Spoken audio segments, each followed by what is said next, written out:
ces pages, non? Oui, l'Amazonie se consume, donc Libération se mobilise. C'est un journal ripolliné en vert qui nous est proposé ce matin. Fallait s'y attendre, hein. Libé des forêts.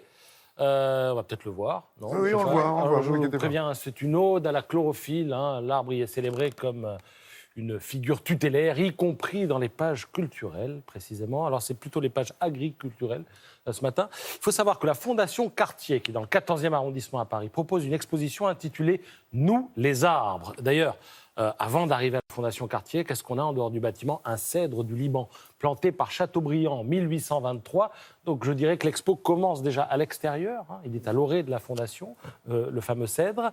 Et alors cette expo, pour cette expo, on a réquisitionné des artistes, des botanistes, des architectes, des designers, des scientifiques. Et dans une démarche militante, on leur a demandé d'exposer leurs travaux concernant cet arbre qui est le grand protagoniste du vivant.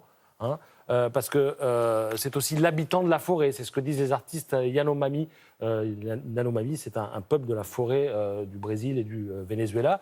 Et parce qu'il faut peut-être rappeler ce qu'on a peut-être oublié depuis nos cours de sciences nat en seconde, première ou terminale, mais l'arbre, c'est pas simplement là pour faire joli, pour faire vert. L'arbre, c'est aussi la photosynthèse.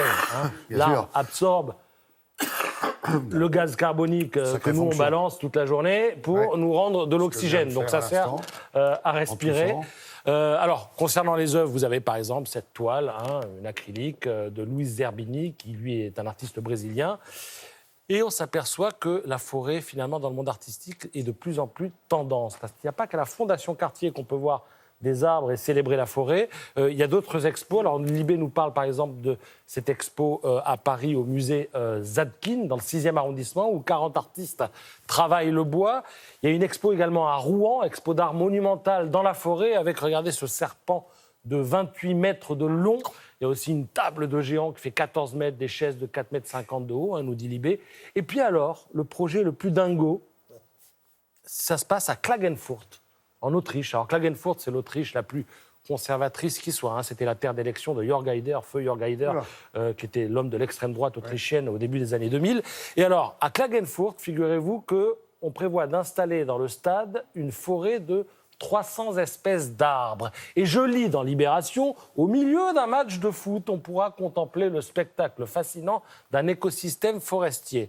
Alors, j'avoue que sur le coup, je me suis dit, mais comment ça a provoqué des émeutes, quoi. Oui. Alors, je suis allé sur Internet et voilà ce à quoi ressemble le projet. Bon, je ne sais pas quand et où on va pouvoir jouer au foot dans le stade, mais si ce projet voit le jour, voilà, je demande à voir, quoi. Voilà. Cache-cache. Ça reste un grand mystère. C'est pas très clair, ni sur Internet, ni dans le papier de Libé ce matin. Bon, enfin, on parle des arbres, c'est l'essentiel. C'est l'essentiel. Merci, Patrice.